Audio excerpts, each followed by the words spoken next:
Bu. Assalamualaikum warahmatullahi wabarakatuh. Waalaikumsalam warahmatullahi wabarakatuh.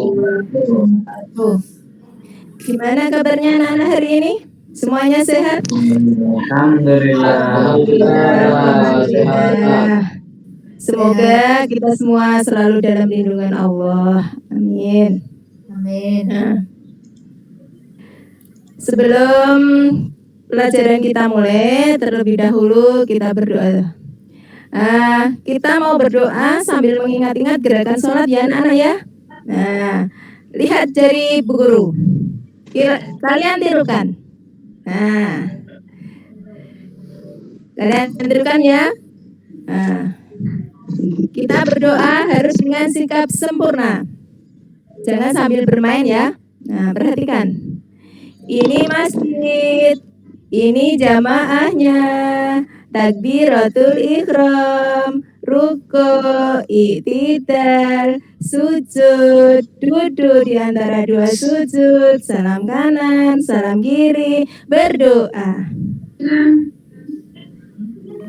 Berapa susah? Bisa diulangi, Bu. Ulangi, Bu. Lebih munduran, Bu, biar jelas. Putus-putus suaranya. Putus-putus. Nah, anak-anak, sekarang kan anak-anak sudah kelas 2. Berarti sudah besar, udah tambah dewasa. Nah, siapa tadi pagi bangun tidur masih nangis? Saya, Bu. Masuk Siapa bangun tidur masih ngompol? Saya juga, Bu. Mas Saleh, Mas Saleh. Saya juga, Bu. Nah, tadi pagi yang sholat subuh siapa? Nah, anak-anak sudah kelas 2 harus latihan apa? Sholatnya jangan sampai bolong-bolong. Karena udah kelas 2, latihan yang tertib. Nah, itu Mas Hamid kok di bawah meja ya? Kenapa itu? Nah, Ya, main petak umpet, Bu. Main petak umpet itu. Senangnya main petak umpet. Mbak Ina itu. Ayo Mbak Ina.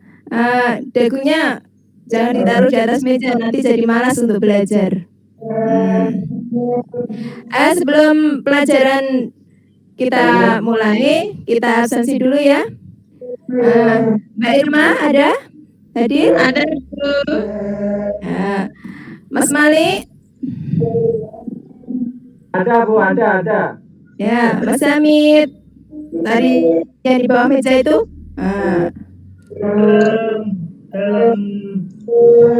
Ya, Mbak Ina ada? Hadirat. Alhamdulillah semua bisa hadir. Nah, anak-anak, tadi ada yang ngantuk, ada yang malas, dagunya ditaruh di meja. Coba sekarang semangat. Nah, kita mulai pelajaran dengan semangat. Nah, perhatikan jari Bu Guru. Bagus tidak? Bagus, Bu. Nah, nanti kalian belajar mengatakan angka ya. Ucapkan angka dengan kata kunci tekuk. Konsentrasi ya. Kata kuncinya tekuk. Nah, ini berapa anak? 2. Nah, ini berapa anak? Tekuk. Teko 3. Nah, betul. Tadi kata kuncinya tekuk. Yang jawab 2 berarti salah. Belum kasih.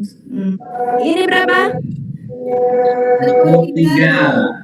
3. Ini berapa? Tekuk 4. Tekuk 4. Nah, tadi kata kuncinya kan tekuk. Berarti yang diucapkan bilangannya jangan yang berdiri, tapi yang ditekuk. Nah, sekarang perhatikan. Bu Guru mau menampilkan gambar. Kalian amati.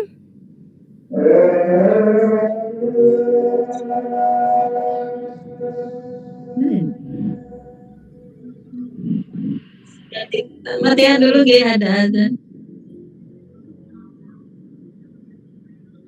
Oh ya.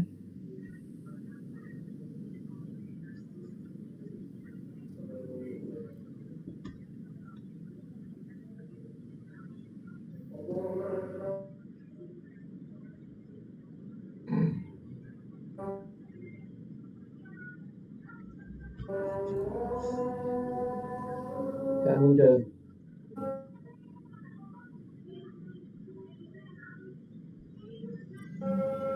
Halo, Bu Nuni.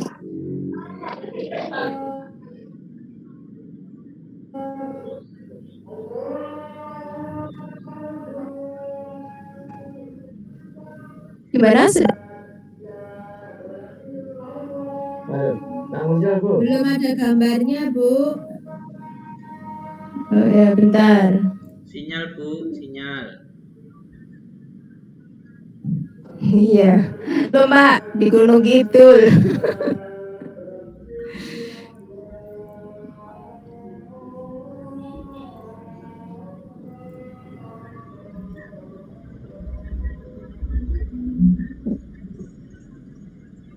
Dan nampak ya? Iya, Bu. Ya, Bu. Ya. Kita lanjut. Katanya kemarin kalau darurat boleh lanjut. Ini ada gambar apa, anak-anak? Masjid. Orang naik tangga, Bu. Orang naik tangga. Oh, orang naik tangga menuju kemana? Masih. Menuju masjid. Ya. Masjid. Kalian amati gambar itu, orang-orang pergi menuju ke masjid. Terus di dalam masjid itu orang-orang itu pada apa? Melaksanakan apa? Duduk, tidur-tiduran, Bu. Sholat, Bu Guru. Ya, yang betul itu umumnya kalau pergi ke masjid itu sholat berjamaah. Nah, ini anak-anak perhatikan. Gambar ini gambar apa? Kalau menurut kalian? Sholat, Bu Guru. Sedang sholat, Bu Guru. Iya. Sholat, Bu. Sholat apa? Sholat sendirian atau sholat berjamaah? Sholat berjamaah. Berjamaah. Sholat bareng-bareng atau sholat berjamaah. Itu di mana posisi makmum perempuan itu posisinya di mana itu? Di belakang. Di belakang, Bu. Di belakang. Ya, posisi makmum perempuan itu di belakang makmum laki-laki dewasa. Kemudian yang ini gambar apa? Orang-orangan, Bu. Orangan. Itu menjelaskan meluruskan soft. Bahu itu harus rapat, kaki harus rapat. Itu cara meluruskan soft. Bu, boleh Kemudian bertanya, Bu? ya boleh. Iya. Ini saya pernah dengar berita. Ya. Itu katanya harus jaga kesehatan gitu, Bu. Kemudian harus jaga jarak. Ini kok jaraknya rapat-rapat, kenapa, Bu ya? Oh, ini kan tuntunan yang benar. Tapi kalau sekarang kan karena pandemi itu harus menjaga jarak, harus memakai masker. Nah, itu boleh karena apa? Karena kondisi kedaruratan, jadi diperbolehkan, tidak merusak keabsahan sholat, jadi sholatnya tetap sah, gitu anak-anak. Nah, Terima kasih, kemudian, Bu. kemudian ini ada gambar soft sholat berjamaah. Nah, ini kalau jamaahnya 2 orang, ini kalau jamaahnya makmumnya 3 orang, ini 1 orang. Nah, bisa kalian amati? Nah, sambil kalian bayangkan, mengamati sambil membayangkan. Oh, kalau saya berjamaah dengan ayah dan ibu, berarti makmumnya berapa, posisinya seperti apa yang benar. Oh, kalau saya berjamaah di masjid, berapa orang, posisinya yang benar seperti apa. Nah, kali ini kita akan mempelajari tentang sholat berjamaah anak-anak. Nah, materi hari ini kita akan belajar sholat berjamaah dengan kompetensi dasar, meyakini hikmah sholat berjamaah, membiasakan sholat berjamaah sebagai sunnah Rasul, menganalisis ketentuan sholat berjamaah, dan menyimulasikan tata cara sholat berjamaah. Nah, anak-anak, kalian buka buku fikih, buku siswa yang anak-anak pegang, halaman 3 ya, tentang sholat berjamaah.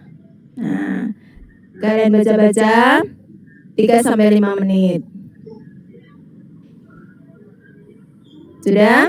Kemudian kalian amati video tentang sholat berjamaah.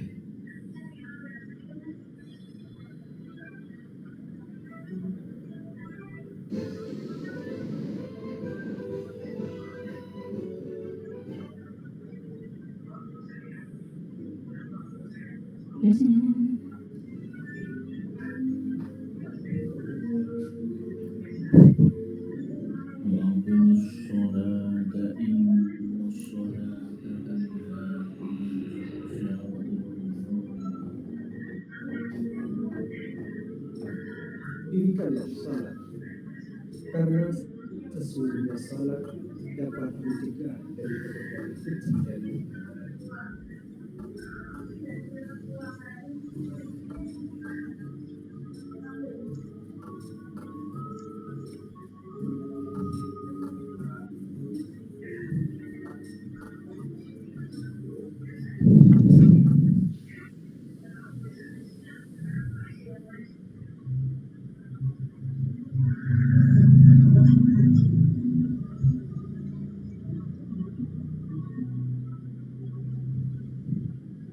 Sebelum memulai sholat berjamaah, imam hendaknya menganjurkan makmum agar merapatkan barisannya.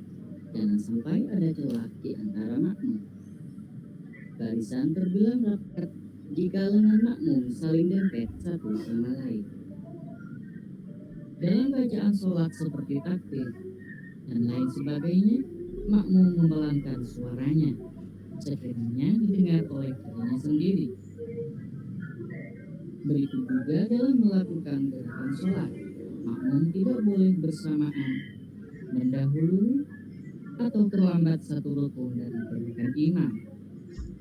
Yang baik di setiap gerakan seperti takbir, ruku, i'tidal, sujud, dan duduk, makmum menunggu sampai imam sempurna melakukan gerakannya.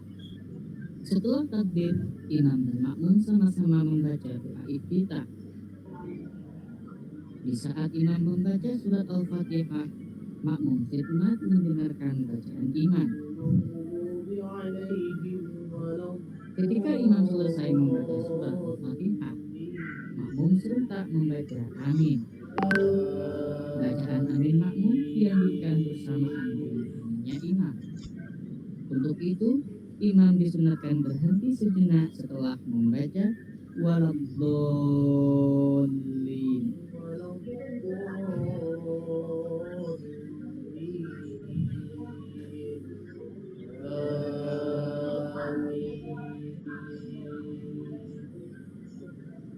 Seusai membaca amin, imam diam agak lama, yang tujuannya memberi kesempatan pada makmum untuk membaca surat Al-Fatihah. Saat itu, imam disunatkan membaca zikir atau ayat-ayat Al-Quran dengan suara pelan. Setelah memperkirakan makmum selesai membaca Fatihah, imam membaca satu surat Al-Quran, sedangkan makmum diam mendengarkan bacaan imam. Dalam sholat subuh, ketika imam membaca doa qunut, makmum Assalamualaikum warahmatullahi Assalamualaikum warahmatullah.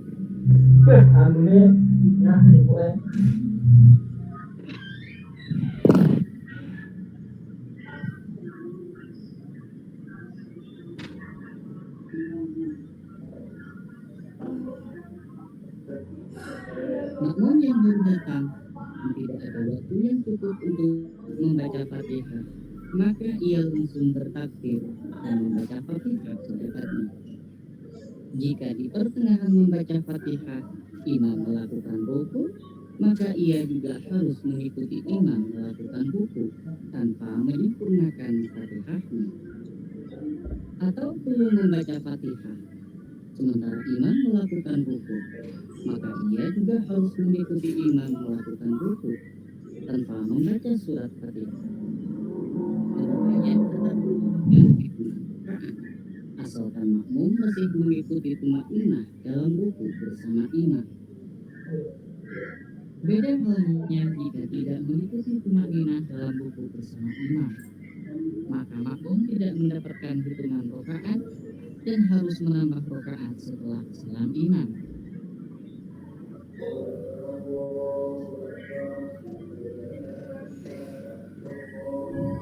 Ketika makmum datang dan ternyata imam dalam keadaan i'tidal, sujud atau ruku, maka makmum tidak perlu menunggu sampai imam berdiri, bahkan disunatkan langsung takbir dan mengikuti apa yang dilakukan oleh imam. Akan tetapi demikian rakaatnya tidak. Seorang makmum tetap dianggap berjamaah asalkan bisa mengikuti jamaah bersama imam sebelum imam melafalkan umumnya salam yang pertama. Setelah imam salam, makmum berdiri untuk menyempurnakan rakaatnya. Jika makmumnya orang, maka makmum berdiri di sebelah kanan imam, agak mundur sekiranya jari-jari kaki sedikit akan diri imam.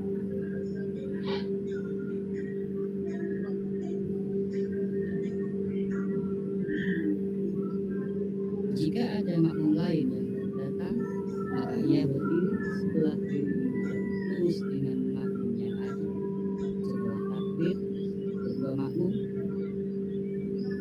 Setelah takbir, kedua makmum mundur dan merapatkan barisan persis ada di belakang imam.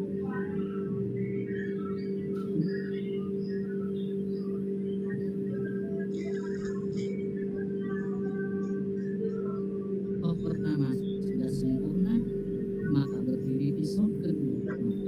Jika sendirian agar mendapatkan khutbah berjamaah, maka hendaknya mencari teman dalam shaf.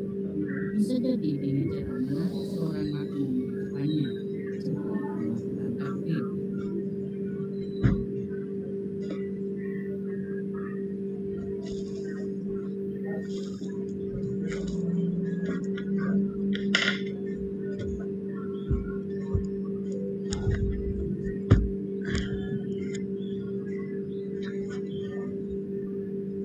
Nah, demikian itu tadi anak-anak video tentang cara kita sholat berjamaah. Setelah kalian mengamati dan membaca buku materi, nanti diharapkan tujuan pembelajaran kita akan tercapai. Di antaranya 1, melalui pengamatan gambar, ceramah dan tanya jawab peserta didik mampu memahami pengertian sholat berjamaah dengan benar. Yang kedua, melalui pengamatan dan diskusi, peserta didik mampu mengetahui syarat sah jadi imam dan makmum yang benar. Yang ketiga, melalui diskusi dan tanya jawab, peserta didik mampu mengetahui cara memberitahu imam yang salah dan membentuk barisan shaf dalam sholat berjamaah. Yang keempat, melalui demonstrasi, peserta didik mampu mempraktekkan tata cara sholat berjamaah dalam kehidupan sehari-hari dengan benar. Nah, di sini Bu Guru akan menjelaskan tentang pengertian sholat berjamaah. Sholat berjamaah adalah sholat yang dikerjakan secara bersama-sama, yang dikerjakan oleh 2 orang atau lebih, yang dipimpin oleh seorang imam dan yang lain menjadi makmum. Jadi sholat berjamaah itu ada imamnya, ada sholatnya minim ada 2 orang. Itu yang disebut dengan sholat berjamaah. Nah, anak-anak, sholat itu tiangnya agama. As-sholatu imaduddin. Nah, sholat juga kuncinya surga. As-sholatu miftahul jannah. Kenapa anak-anak? Amal pertama kali yang akan dihisab oleh Allah besok kelak di akhirat itu adalah sholat. Maka kita harus benar-benar menjaga sholat. Nah, mulai sekarang perhatikan sholatnya. Jangan sampai bolong-bolong. Kalau di rumah bapak ibunya ke masjid ikut. Nah, tapi di masjid tidak boleh gojek. Ikuti gerakan imam dengan khusyuk. Ya anak-anak ya, kalian harus mempraktekkan pelajaran yang ada di sekolah di rumah. Nah, kemudian tadi sholat berjamaah itu ada imam dan makmum. Nah, syarat menjadi imam diantaranya 1. Berniat menjadi imam. Yang kedua, sehat akalnya, tidak sedang mabuk atau tidak gila. Yang ketiga, mumayyiz. Yang keempat, balik atau dewasa. Yang kelima, fasih bacaan Al-Qur'annya. Yang keenam, mengetahui tata cara mengerjakan sholat dan dapat melakukannya. Yang ketujuh, mengetahui hukum yang berkenaan dengan sholat, seperti bersuci. Kalau mau sholat ya berwudu dulu, pakaiannya suci dari hadas dan najis. Kemudian tahu syarat sahnya sholat, tahu rukun sholat, dan tahu hal-hal yang membatalkan sholat. Coba anak-anak, yang membatalkan sholat itu apa? Misalnya kentut, dan lain-lain. Kemudian anak-anak, itu syarat menjadi imam. Tadi kalau berjamaah ada makmum. Nah, sekarang syarat menjadi makmum. Nah, syarat menjadi makmum, niat dulu niatnya. Niat menjadi makmum dan mengikuti gerakan imam. Kemudian yang kedua, berada satu tempat dengan imam. Misal anak-anak sedang sholat berjamaah di rumah. Nah, itu harus satu ruangan dengan ayah atau ibu yang berjamaah. Kalau di masjid ya di dalam masjid secara bersama-sama. Kemudian yang ketiga, laki-laki dewasa. Tidak sah jika menjadi makmumnya imam perempuan. Misalnya ibu kalian jadi imam, terus ayah kalian menjadi makmum, itu tidak boleh. Kemudian yang keempat, jika imam batal, maka seorang makmum maju ke depan menggantikan imam. Maksudnya imam yang berada di belakang makmum, laki-laki dewasa yang berada di belakang imam pas itu maju menggantikan posisi imam jika imamnya batal. Kemudian yang kelima, jika imam lupa jumlah rakaat atau salah gerakan sholatnya, makmum mengingatkan dengan membaca apa? Kalau makmumnya laki-laki, membaca tasbih subhanallah. Bagaimana anak? Subhanallah. Nah, kalau makmumnya perempuan, dengan bertepuk tangan. Kemudian yang keenam, makmum dapat melihat atau mendengar imam. Selanjutnya, makmum berada di belakang imam, tidak boleh di depan imam. Jaraknya harus di belakang imam. Biasanya kalau anak-anak kecil kan suka lari ke sana ke sini, kadang di depan imam. Nah, anak-anak kan udah kelas 2 harus sudah tahu kalau jadi makmum harus di belakang imam, nggak boleh lari-lari ke depan.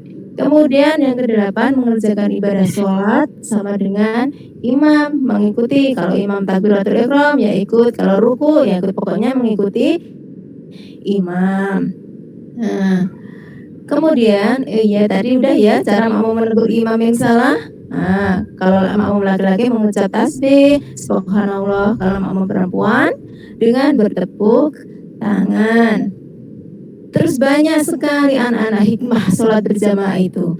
Kalian kalau di rumah suka sholat berjamaah ke masjid, banyak sekali hikmahnya. Hikmahnya apa anak-anak? Lebih utama dari sholat munfarid. Apa tuh sholat munfarid itu, Bu? Nah, sholat munfarid itu sholat yang dikerjakan cuma sendiri. Nah, itu namanya munfarid. Yang kedua, pahalanya dilipat gandakan. Nah, Allah melipat gandakan pahala kita anak-anak kalau kita berjamaah menjadi berapa? Kalau sholat sendiri 1, kalau sholat berjamaah menjadi 27 derajat. Nah, kemudian yang ketiga, terhindar dari api neraka. Nah, yang keempat, menyelamatkan dari sifat munafik. Yang kelima, menjaga dari godaan setan.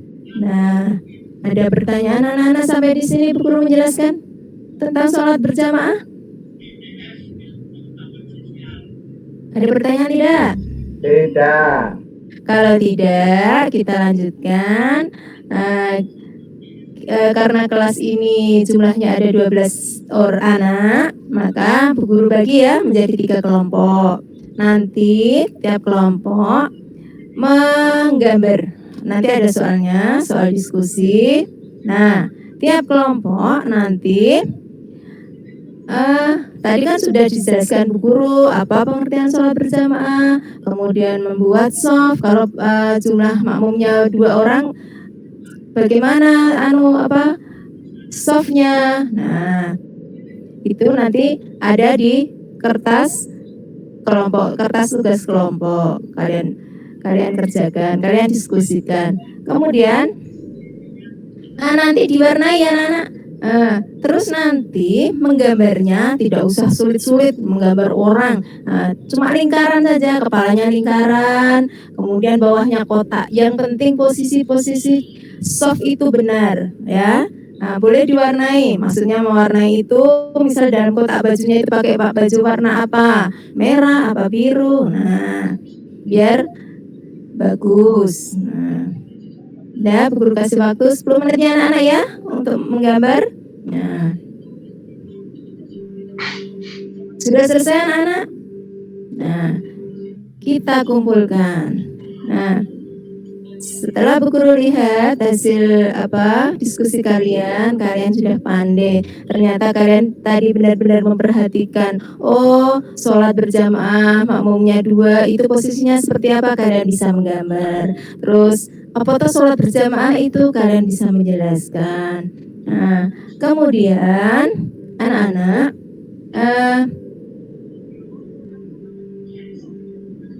pada kesimpulan, Bu Guru ulangi lagi tentang materi sholat berjamaah. Yang pertama, pengertian sholat berjamaah tadi, sholat yang dikerjakan secara bersama-sama 2 orang atau lebih, ada imam, ada makmum. Kemudian syarat-syaratnya tadi juga sudah, anak-anak sudah hafal. Nah, kemudian syarat imam, kemudian hikmah sholat berjamaah. Nah, terus ada tugas di rumah anak-anak.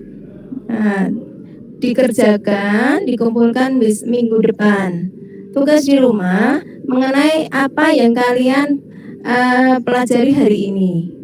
Contohnya soalnya nomor 1, mengapa sholat berjamaah lebih utama daripada sholat sendirian? Tadi udah dijelaskan Bu Guru, ya kan? Nah, yang kedua, sebelum melakukan sholat berjamaah ada di antara orang-orang siapa yang harus dipilih menjadi imam. Nah, ada sebelum sholat berjamaah ada orang-orang berkumpul. Nah, siapa yang dipilih menjadi imam? Tadi siapa? Nah, tadi dicari di syarat-syarat menjadi imam. Kemudian yang ketiga, apa yang harus dilakukan imam laki-laki jika imam salah dalam gerakan atau jumlah rakaatnya? Maksudnya itu cara menegurnya tadi. Kemudian yang keempat, bagaimana hukumnya sholat bagi makmum perempuan atau laki-laki yang menggunakan masker karena wajah adalah salah satu aurat yang harus dibuka. Tadi udah ada yang tanya. Kalau kalian memperhatikan pasti bisa menjawab, ya kan? Tadi ada yang tanya, kok sekarang sholat jamaah di masjid itu dikasih jarak, terus pakai masker. Tadi udah dijawab Bu Guru. Nah, kalian ulangi lagi, dijawab di nomor 4. Kemudian yang nomor 5. Arman pergi ke masjid untuk melaksanakan sholat berjamaah, akan tetapi terlambat dan mendapati imam dalam posisi ruku. Apa yang harus dilakukan Arman? Nah, kalian tadi udah lihat videonya kan? Apa kalau ada makmum yang ketinggalan yang dilakukan? Nah, itu materi yang Bu Guru sampaikan, kalian baca diulang-ulang, kemudian dipahami, kalian praktekkan di rumah ya anak-anak ya. Kalau sholat berjamaah, kalian harus khusyuk, jangan gojek ya.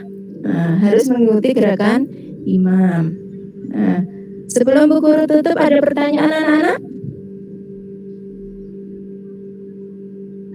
Gojek itu apa Bu ya? Gojek itu Tadi Ibu menjelaskan bermain. gojek. Gojek, oh itu bahasanya lainnya. Gojek itu bermain bersenda gurau. Bersama teman, misal sholat, kakinya itu nendang ke kanan, ke kiri, atau ke belakang. Biasanya kalau anak-anak kan seperti itu toh. Nah, kalau masih TK itu, kan anak-anak kan udah kelas 2 sekarang, udah besar. Sholatnya yang benar. Jangan nendang sana, nendang sini, sikut sana, sikut sini. Nah, biasanya kalau di masjid kan seperti itu anak-anak kebanyakan. Tapi murid guru harus pandai. Kan udah dikasih tahu, udah dikasih pelajaran tentang sholat berjamaah. Kalian harus mempraktekannya. Siap Bu. Kalau tidak ada pertanyaan, mari kita tutup dengan bacaan hamdalah anak-anak. Alhamdulillahirabbil alamin. Akhirul kalam. Wassalamualaikum warahmatullahi wabarakatuh. Waalaikumsalam. Monggo kami persilakan Pak Ajeng untuk mengomentari. Silakan Pak Ajeng. Oke, terima kasih. Bu Nuni bisa terkomunikasi? Ya, ya. Oh ya. Ada beberapa yang kita lihat. Yang pertama yang di RP dulu itu antara soal remedi dengan pengayaan itu masih sama ya. Akhirnya pertanyaannya tingkatannya antara remedi dan pengayaan itu sama.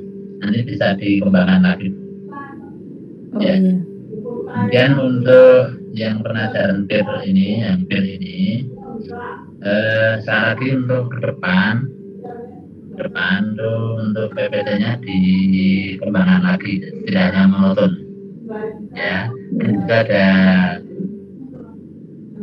desain animasi, slideshow dan segala macam itu nanti dikembangkan, tidak hanya monoton, dan menampilkannya nanti bisa secara penuh layar. Ya. Kemudian perlu ditekankan karena Ibu ini ngajar di kelas 2 ya. Ketika kita ngajar itu lihat usia. Perlu nanti diterangkan ketika sholat jamaah. Nah, misalnya si anak itu menjadi makmum, perlu ada penjelasan posisi shaf ketika sholat jamaah, misalnya di masjid. Posisi yang depan itu siapa, tanah siapa, belakang siapa, sehingga nanti karena ini kelas 2 perlu ditekankan tidak boleh karena masjid banyak itu dia di belakang imam ya, posisi anak nggak boleh di belakang imam, karena kalau kelas 2 ini orang yang di belakang imam itu paling enggak nanti paling tidak bisa menggantikan imam ketika imam nanti batal. Itu perlu penjelasan tentang tata urutan shaf di masjid, misalnya begitu. Berarti ini anak kelas 2 itu baru umur 8 tahun ya. Iya. 8 tahun. Nah, kelas 2 itu 8 tahun itu ada yang sudah khitan, ada yang belum. Nah, yang belum itu yang nanti menjadi masalah, perlu dijelaskan juga. Begitu. Kemudian kaitannya dengan bermain peran ya, diskusi bermain peran. Tadi yang di video itu baru bagaimana ketika anak itu tertinggal, kemudian imamnya masih bisa rukuk, dia kemudian bisa mengikuti. Nah, langsung hadirkan, tetapi nanti perlu diajarkan, diperlihatkan ketika nanti anak-anak dia sudah tertinggal, misalnya contoh sholat isya dia tertinggal 1 rakaat. Nah, nanti caranya itu yang caranya kamu gantinya gimana kan begitu. Ini anak kelas 2 SD. Jadi Bapak Ibu yang nanti praktek perlu melihat usia yang diajar, sehingga nanti video atau gambar yang ditampilkan itu sesuai dengan umur yang kita hadapi. Kemudian di tujuan belajaran tadi itu perlu dimunculkan tata cara menjadi makmum ya. Itu sudah, jadi makmumnya itu makmum yang masbuk. Kalau makmum biasa ya beda. Kalau makmum biasa kan bisa sama sholatnya dengan imam. Tapi kalau makmum masbuk itulah yang perlu ditekankan, karena mesti anak akan mengalami yang namanya tertinggal. Tapi nanti dia tidak bingung, kalau sudah dia akan tahu. Nah, bermain perannya ketika dia tertinggal 1, tertinggal 2, tertinggal 3, itu nanti prakteknya ketika bermain peran itu. Jika siapa jadi imam, dia jadi makmum. Anak ini kamu berhenti dulu, dia sholat maghrib kamu tertinggal 1 atau tertinggal 2, dan sholat isya kamu bagaimana, itu cara memerankannya. Sekarang nanti ketika anak-anak ini masih usia di bawah 10 tahun itu perlu penjelasan masa-masa karena masih anak-anak, jadi tata urutan itu juga perlu disampaikan oleh anak-anak itu di belakang, kecuali kalau memang itu hanya berdua ya di belakang imam otomatis. Tapi kalau nanti karena anak-anak keterangannya itu harus di belakang imam, kalau di masjid banyak orang, itu perlu dijelaskan softnya itu yang utama paling depan orang-orang tua, berarti belakang imam kan.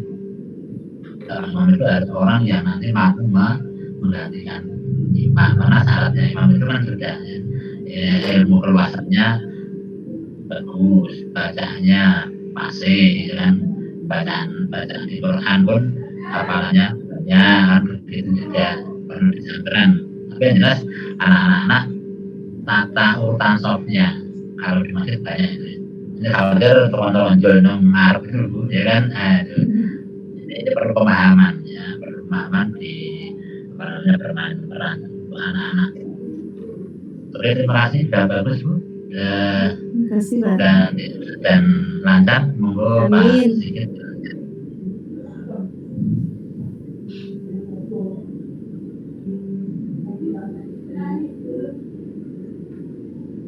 Terima kasih Pak Dian, masukan dan saran untuk ini.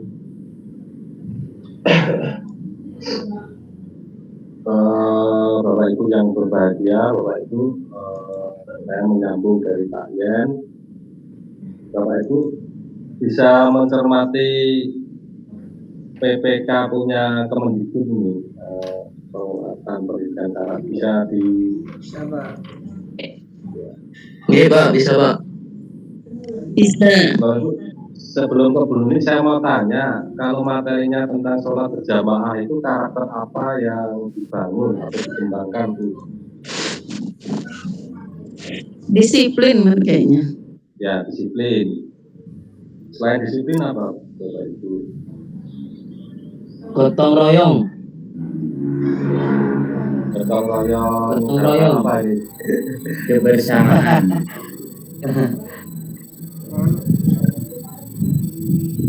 Nah ya, jadi ada 18 karakter ya dari Kemendikbud itu. Ada lagi religius, iman dan bertakwa ya. Iya, ada religius.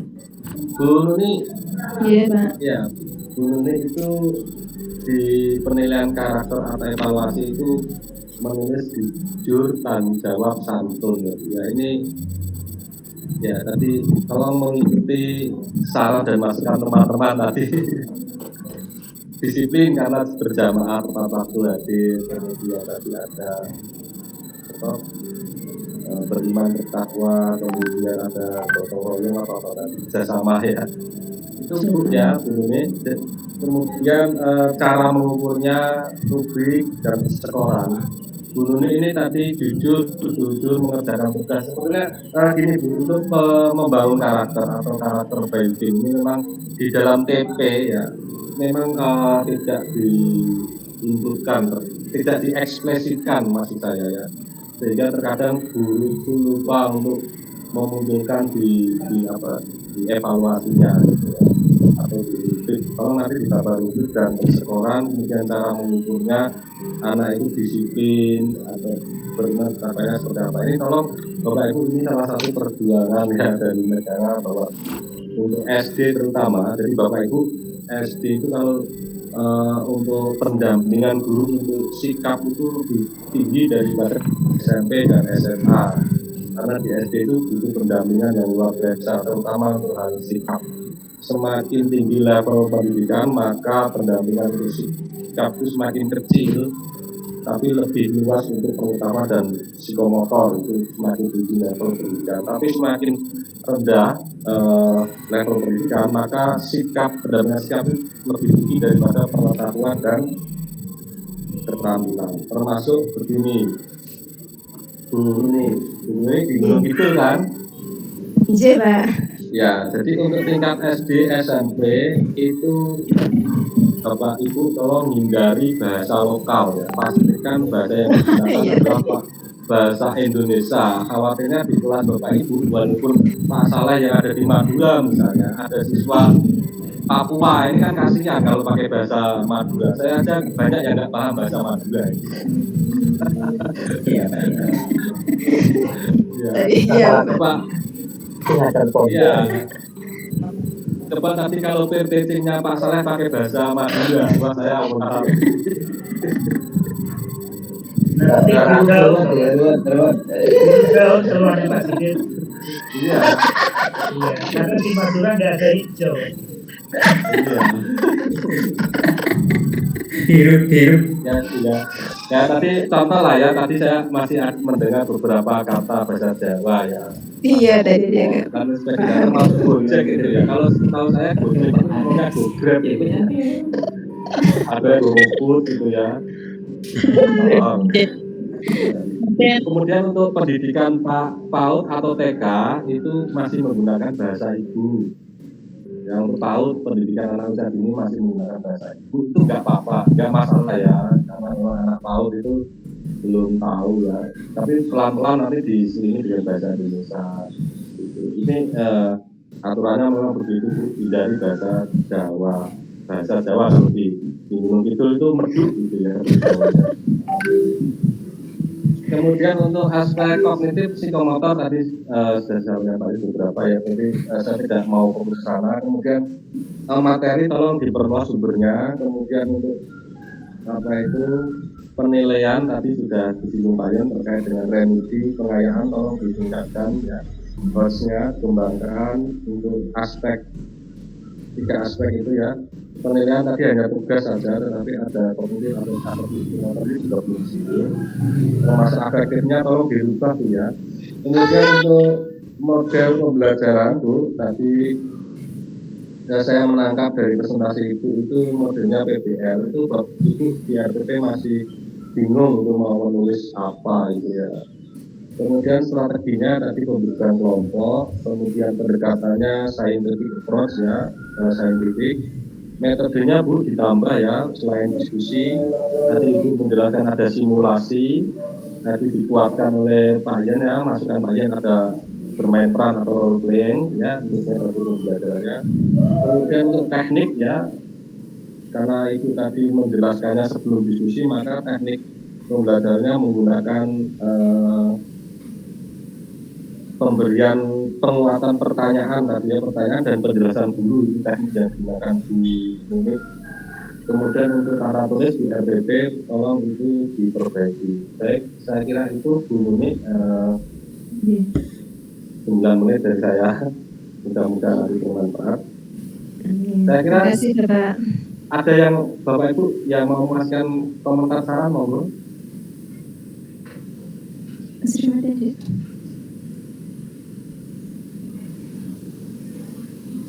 Ini sudah selesai ya Bapak Ibu?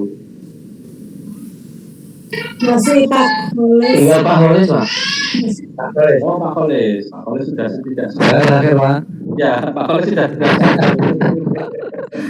Udah ngantuk nih Pak. Oke baik. Bapak Ibu yang saya hormati, saya kira Bu Nuni sudah cukup ya masukannya, dan yang terakhir Pak Kholis, kami persilahkan Pak Kholis. Jangan lupa Pak Oka untuk mempersiapkan rekaman.